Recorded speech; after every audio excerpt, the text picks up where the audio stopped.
Hi, Emma. I'm from Australia, so I'm talking to you on a Tuesday morning. So hello from the future. Hello from the past. Tell me a little bit about this new album. How long did it take, the Dying Wish album? It's pretty epic, so I can imagine it must have taken a long time.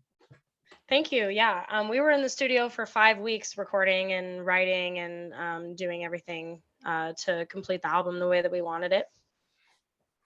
And my favorite song's probably Hollowed by Affliction, I would say. So Really? yeah, I really couldn't get enough of it when I first heard it. Now I know the lyrics. It helps to understand what's going on in that song. There's a lot happening. I'm assuming you probably have one or two favorites as well on the album. I do. I love "Hollowed" by Affliction, but honestly, a couple of my favorite songs, "Cold Hearts in Bloom" and the last track, "Drowning in the Silent Black" are two of my favorites, just because those songs are a little more ballad-esque, and so they're also the songs I think I've burnt myself out on the least because the other ones we've played a lot more live and stuff. I was going to say, you just said burning yourself out. How do you maintain that voice? Have you got a warm up procedure? Do you drink something before each song? Honestly, Um, you give it everything. So Thank you. Yeah. This last tour, we were out for 5 weeks and it definitely was a struggle because I haven't ever, one, been on the road that long at all. And two, it's been, a year and a half since we last played shows. So it definitely was a struggle. Vocal rest between shows is really important. Making yeah. sure that you're hydrated, getting enough sleep, and warm ups for sure. As well as just like making sure that, when you're up there, that you're doing everything you can to not damage your voice. Is there anything that you take, backstage to make sure you have on hand just in case something happens to your voice? Honestly, throat coat, it's no secret that stuff is really the best. It's soothing and I have really, heard that. makes your voice feel good. Hmm. Fragments of a Bit of Memory is an awesome title, like it really is. Did it take much collaboration to get to it from the rest of your band? Definitely. We were all sitting in the practice space, trying to come up with a name for the record for hours. And, it took a few days of us sitting there in that position to Yep. toss ideas around and figure out what works best. And I think we were actually choosing between that and the title Severing the Senses. But Fragments of a Bitter Memory just like really tied together the themes of the album in a nice way. It does. Did you think that that was going to be the final title, yourself, or were you hoping it to be something else? Because it's a big decision when you've got to come up with something and you all agree. It is. Well, it just I came up with the title of the song, and that song just felt like the big epic moment on the record for us. Yeah. When we were talking about the singles that we were going to put out and how we were going to announce the record. And so it just made sense that the record should be named after that song. Plus, like I said, it just fit the themes very well. But yeah, it was a difficult process. Yeah, you've got to get it right. I understand how busy it must be in that final Hmm. adjudication. When it comes to music, you must have started when you were very young. How did you know music was going to be your thing and not acting or not painting, or was it always going to be music?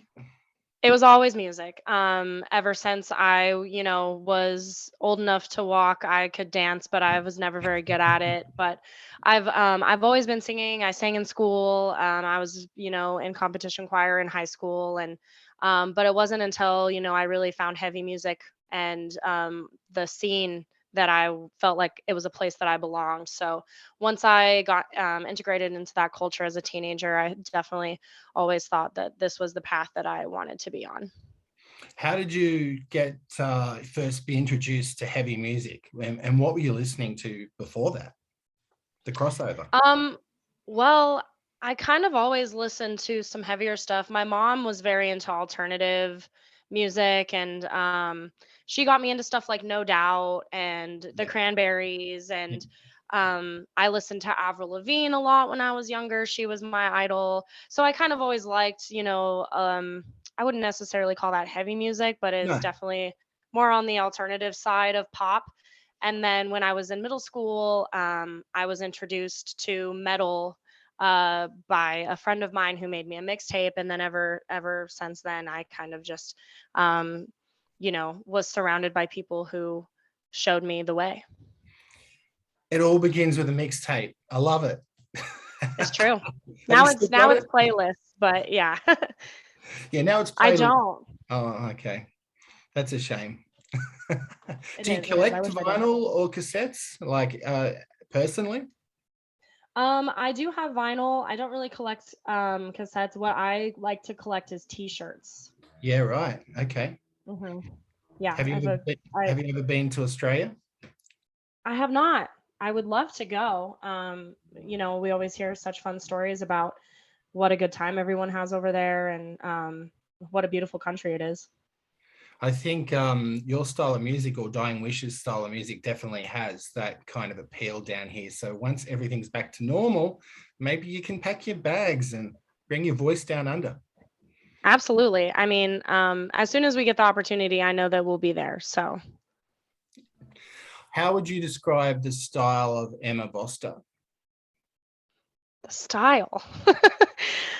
um, that's that's a really difficult question to describe yourself. I guess my style is like emotional, vulnerable, but like Okay. tough at the same time.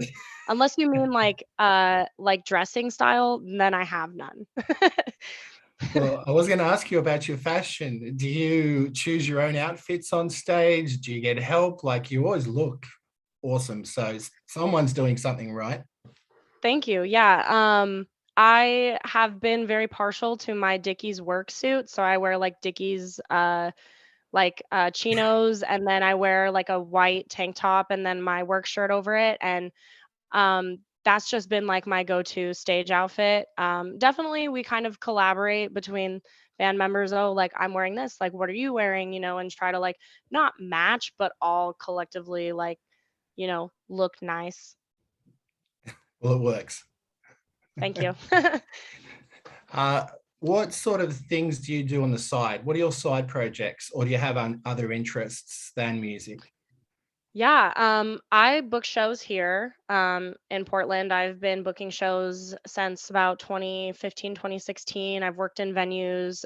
So I like to support the local music scene and be a part of that as much as I can. Yep. Um, Outside of that, I really enjoy going to the gym. I started lifting weights this year, and that's been a hobby that takes up a lot of my time and that I'm pretty passionate about. So, other than that, being in a band and live music takes up pretty much all of my time. So you're giving yourself abs. You're doing I'm lifting weight. trying. You know what they say, the abs are made in the kitchen, and that's the hardest part for me. Because I'm vegan and I love food, and we have such good food here in the city, and going on tour, you want to try to eat at all the special places. So that's definitely the hardest part is um, Cooking for getting that yourself, core. or just someone cook for you? I cook. I don't. Yeah. Andrew, our bass player in Dying Wish, we live together, and he's a fantastic chef. So occasionally he'll make stuff as well. That's awesome. hmm Learning a little bit about you personally, I think that's terrific. Tell me, have you always been accepted with equality when it comes to the music industry? Have you had any hurdles along the way, or have you always been accepted? Because it can be pretty tough out there in all industries, entertainment industries. It can, I've had my moments, but of just for example, like working in a venue, I'll be, working as production manager and ask someone in a band to go get them a soda, Right. as if, I'm supposed to run little personal errands for them, or, just silly little things like that. Or Mm. I think the title of female fronted is a little frustrating at times. But for the most part, I kind of see the adversity as a challenge, and it motivates me a lot. So, um, it doesn't really bother me anymore just because it's something that I'm used to, and also something that kind of drives me to just be better. Can you switch your voice from the current voice you're talking to now to that singing voice? Because that will get people to listen. Just start screaming at people. Start screaming lyrics. Yeah. Right. Yes. I haven't tried it, but maybe I ought to sometime. Uh, do you have influences outside of metal? I mean, you mentioned Avril Lavigne and no doubt when you're growing up, but what about now? Are there any musical influences that are not non-metal that you just adore or would like to maybe collaborate with even? Absolutely. SZA is my favorite. Yep. She Yep. is just very honest and vulnerable, and I love the art that she makes, and she does it in her really own special way. And we she actually had tweeted something like a year or so ago about how she was getting into metal, and like I tagged my band and I was like, SZA, please pay attention. But uh that doesn't always work out. Another really big one is Haley Williams from Paramore. Yeah, of course. Yeah. She is very iconic, but she's also been very vocal about her mental health and the way that her fame kind of affects her. And I just think it's really enlightening, and I just think she's a wonderful person as well. Yeah, Haley's just an icon. I mean, she's Hmm. so good. If someone was to do something really romantic to sweep you off your feet, what would it be? um wow, that's a really good question. um Thank you. I've been I've been the romance in my life has been fairly dry for quite some time, so this is something that I've kind of thought about. Um, just literally pick me up and take me off into the sunset. Quite literally sweep me off my feet. Okay, so one more question before I finish up. If you could open for any band, Dying Wish, that is, uh, who would it be? Any band. Um, Of course, you would love to be an Probably. opener. You'd love to be the main show, but if you could open for some iconic band, who would it be? I think that Dying Wish would be a really great opener for Lamb of God, and I think that that is one of our biggest influences as far as riffs, and I think that that would just elevate us to a really cool level as well. Could you change a Dying Wish song off the new album, anyone, into a pop song using the same lyrics? If you could do one, it would probably be Cold Hearts in Bloom or Drowning in the Silent Black, just because those are like more softer, like love songs.